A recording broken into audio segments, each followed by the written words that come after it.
আসসালামু আলাইকুম ভিউয়ার্স, আমি ইঞ্জিনিয়ার এস এম ওমর খান আবারও আপনাদের মাঝে হাজির হলাম ফ্লোর হার্ডেনার ওয়ার্কের আরেকটি নতুন ভিডিও নিয়ে। দেখতে পাচ্ছেন হার্ডেনার ওয়ার্কের কংক্রিট পোরিং ওয়ার্ক, অর্থাৎ কংক্রিটের কাস্টিং চলতেছে। আজকে টোটাল আমরা এখানে 584 স্কোয়ার মিটার কংক্রিট কাস্টিং করব। অলরেডি আমাদের এখানে টোটাল 9টা প্যানেলে 584 স্কোয়ার মিটার এরিয়া হয়। আর এর জন্য আমরা টোটাল হচ্ছে রেডিমিক্স অর্ডার করি হচ্ছে 46 মিটার কিউব ভলিউম কংক্রিটের অর্ডার করি, রেডিমিক্সের অর্ডার করি। 46 মিটার কিউবে আমাদের টোটাল 9টা panel full pouring work complete হয় না, আরও 1 মিটার কিউব বাড়তি লাগে। টোটাল আমরা 47 মিটার কিউব কংক্রিট লাগে হচ্ছে এই 8টি প্যানেল কাস্টিং করতে। তো প্রথমেই বলে নিই, ফ্লোরের হার্ডেনার করার জন্য, এই কংক্রিট হার্ডেনার করার জন্য আপনার হচ্ছে আমাদের এই প্রজেক্টে আর কি ফ্লোরের থিকনেসটা হচ্ছে 60 to 65, মানে 60 থেকে 60 to 65 mm, মানে 60 থেকে 65 mm পর্যন্ত হয়ে থাকে। আমরা এখানে আজকে যে 9টি প্যানেল কাস্টিং করলাম প্রত্যেকটা হচ্ছে 60 mm হচ্ছে থিকনেস। ওকে, 65 mm।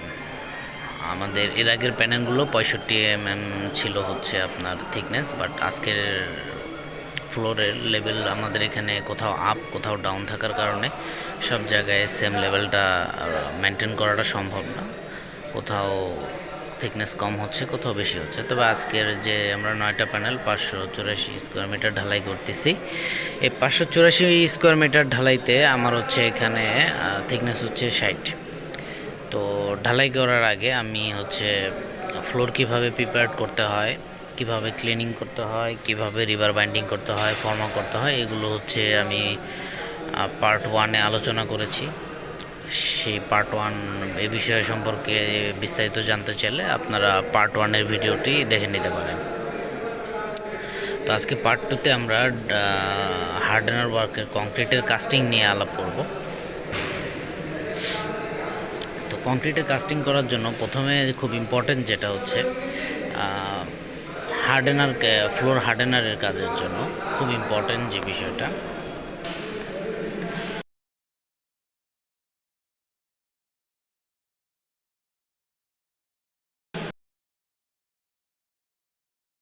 প্রথমে হচ্ছে আপনার হার্ডেনারের যে ফ্লোর লেভেল সেটা খুব ইম্পর্টেন্ট, সেটা মেনটেন করতে হবে। আমাদের এখানে যে আপনারা যে ফ্লোর লেভেলটি দেখতে পাচ্ছেন, এই ফ্লোর লেভেলের থেকে আমাদের এই কলামের গায়ে দেখেন একটি লেভেল লাইন দেওয়া আছে। এই ফ্লোর লেভেল থেকে আমাদের হচ্ছে এই লেভেল লাইন পর্যন্ত মেজারমেন্ট হচ্ছে আপনার 1137। আচ্ছা, আরেকটা বিষয় বলি, এই একটা কলাম থেকে ওই আরেকটা কলাম পর্যন্ত আমাদের এখানে দূরত্ব হচ্ছে 9 মিটার। আচ্ছা, এবং আরেকটা বিষয় দেখায়, সেটা হচ্ছে দুটো কলামের মাঝখানে দেখেন একটা পিট আছে, পিট আছে, আশা করছি দেখতে পাচ্ছেন। ওই যে একটা পিট আছে, এই যে পিট, এখানে যে একটা পিট আছে, এই পিটটা হচ্ছে আপনার দুটো কলামের মাঝামাঝি বরাবর, মানে 4.5 মিটার, মানে 4.5 মিটারের বরাবর আছে কলামের সেন্টারে। এখন এই কলামের কর্নার থেকে ওই কলামের কর্নার পর্যন্ত হচ্ছে আপনার 9 মিটার, সেন্টার হচ্ছে 4.5 মিটার। আমাদের এখানে পার মিটারে 3 mm করে স্লোপ আছে। এখন এই কলামে ফ্লোর লেভেল থেকে এই লেভেল লাইন পর্যন্ত আপনার হাইট হচ্ছে 1137, বাট আমরা এখানে ফ্লোর কাস্টিং করার সময় লেভেলটা এখানে 1142 রেখেছি, 5 mm বাড়তি রেখেছি। কেন? এই 5 mm বাড়তি রাখার অর্থ হচ্ছে এটা যখন শুকিয়ে যাবে, যাওয়ার পর যখন এটার উপরে হার্ডেনার দেওয়া হবে, হার্ডেনার দেওয়ার পর ওই বাকি 5 mm ফিল আপ করা হবে, তখন ঠিক 1137 লেভেল চলে আসবে। আচ্ছা, এবার এই লেভেল লাইন থেকে ওই পিট বরাবর আপনার 4.5 মিটার পার মিটার যদি আপনার 3 স্লোপ হয়, তাহলে 4 মিটারে আপনার স্লোপ আসবে হচ্ছে 12.5 মিটার। তাহলে এখান থেকে ওখানে 12.5 মিটার যদি আপনার স্লোপ হয়, তাহলে ওই মাথায় গিয়ে হচ্ছে আপনার ফ্লোর লেভেল থেকে এই গ্রিড লাইন হবে 1150। একইভাবে ওই অপোজিট সাইডের কলামে হচ্ছে আপনার ফ্লোর লেভেল থেকে গ্রিড লাইন আছে 1125। ওখান থেকে যদি আপনার এই পিট বরাবর ডাউনগ্রেডের এই পাশে স্লোপ হয়ে আসে, তখন এখানে যদি 12.5 স্লোপ হয়, তখন এখানে হয়ে যাবে 1137। ঠিক একইভাবে ওই কলাম এবং ওই কলামের একই স্লোপ হয়ে এখানে ডাউনগ্রেডে একদম পানি এসে পড়ে একদম পিটে জমা হবে। এভাবে যদি সঠিকভাবে আপনারা আপনাদের বেসমেন্ট বলেন, ছাদ বলেন, এগুলো এই স্লোপটা সঠিকভাবে আপনারা কাস্টিং করার সময় মেনটেন করেন, তাহলে কখনোই পানি জমাট বেঁধে থাকবে না, সবসময় পানি গড়িয়ে পিটে যেয়ে পড়বে। এরপরে আসি স্লোপের বিষয়টা, তো আপনাদের সাথে এবার শেয়ার করলাম। তো এবার হার্ডেনারের বিষয় আছে। এই যে কংক্রিট সারফেসটা, এটা যখন শুকিয়ে যাবে, এটা লেভেল চেক করা হয়ে গেছে, আমাদের সার্ভেয়াররা এখানে লেভেল চেক করে তারপর ওকে করে দিয়েছে। আচ্ছা, এবার হচ্ছে ওই পাশে দেখেন, আপনাদেরকে একটু জুম করে দেখাই। এই যে হ্যাঁ, আরেকটা প্যানেল বাকি আছে, এটা হচ্ছে 9 নম্বর প্যানেল। ওই 9 নম্বর প্যানেলে কাস্টিং চলতেছে। বোরাক রেডিমিক্স আমাদেরকে রেডিমিক্স প্রোভাইড করতেছে, ওর এই পাইপলাইনে করে রেডিমিক্স এসে প্যানেলে পড়তেছে, এবং এই প্যানেল থেকে আমাদের হচ্ছে যারা এখানে কন্ট্রাক্টররা, সাব কন্ট্রাক্টররা কাজ করতেছে, ওরা সুন্দর করে লেভেল করে কংক্রিটটাকে সমানভাবে করে ফ্লোর লেভেল করতেছে। এবং ওপাশে আমাদের সার্ভেয়াররা লেজার লেভেলিং মেশিন দিয়ে লেভেলটা সেট করে দিচ্ছে, কোথায় কি হবে স্লোপ মেনটেন করে ওকে করে দিচ্ছে। আচ্ছা, এটা তো গেল এই বিষয়। আচ্ছা, এবার এরপরে আসি, এবার আমরা কথা বলবো হচ্ছে হার্ডেনারটা কিভাবে মিক্স করতে হয় সেটা আপনার।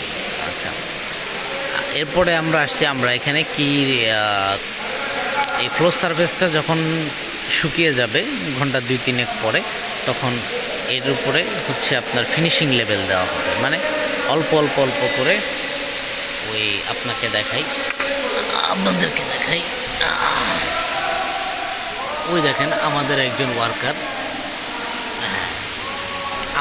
ওয়ার্কার এই যে হার্ডেনার আছে সেটা কুনি দিয়ে বিভিন্ন জায়গায়, ওই ফ্লোরটা শুকিয়ে যাওয়ার পর এই কুনি দিয়ে বিভিন্ন জায়গায় এভাবে হার্ডেনারটা ছড়িয়ে দিচ্ছে, দিয়ে